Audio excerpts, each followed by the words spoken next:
அனைவருக்கும் கணித வணக்கம். இப்போ பார்க்க போகிறது 8ஆம் வகுப்புக்குரிய கணக்கு 6, 7, 8 திறன் கணக்கு. அதில் இயல் 10 வகுபடும் தன்மை 3 மற்றும் 6 ஆல் வகுபடும் எண்களை வட்டமிடுக அப்படின்னு சொல்லி கொடுத்துருக்காங்க. இந்த கணக்கை பொறுத்த வரைக்கும் 6 என்பது இரட்டை எண், 3 ஆலையும் வகுப்பட்டிருக்கணும், கொடுக்கப்பட்ட எண்கள் 6 ஆலையும் வகுப்பட்டிருக்கணும். 3 ஆல் வகுப்படுவதற்கு என்ன கண்டிஷன் அப்படின்னா, அந்த இலக்கங்களை கூட்டி நம்ம அது 3 ஆல் வகுப்பட்டால் அது 3 ஆல் வகுப்படும். இந்த கணக்கை பொறுத்த வரைக்கும் இரட்டை எண்களையும் இருந்தால் தான் அது 6 ஆலையும் வகுப்படும். அப்போ 33 என்பது 3 ஆல் வகுப்படும், ஆனால் 6 ஆல் வகுப்படாது. அது மாதிரி 39 என்பது ஒற்றை எண், அது 3 ஆல் மட்டும் வகுப்படும். அப்போ 6 ஆல் வகுப்படும் எண்கள் அப்படின்னு பார்த்தோம்னா என்ன செய்யணும்? 6 அப்படின்னா 2 ஆலையும் வகுப்பட்டு அது 3 ஆலையும் வகுப்படுற எண்களாக இருந்தால் அது 6 ஆல் வகுப்படும். அதுதான் கண்டிஷனு.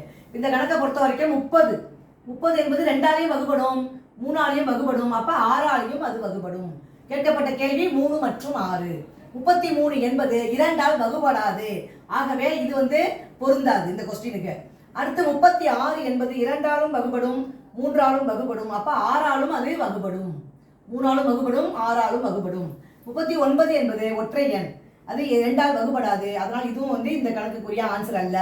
அடுத்து 42 எடுத்துக்கிட்டீங்கன்னா அது 2 ஆலும் வகுப்படும், 3 ஆலும் வகுப்படும். 4 2 6 கூட்டினீங்கன்னா 6 3 ஆல் வகுத்தா 2. அப்போ 42 என்பது 3 மற்றும் 6 ஆல் வகுப்படும் எண்கள் ஆகும்.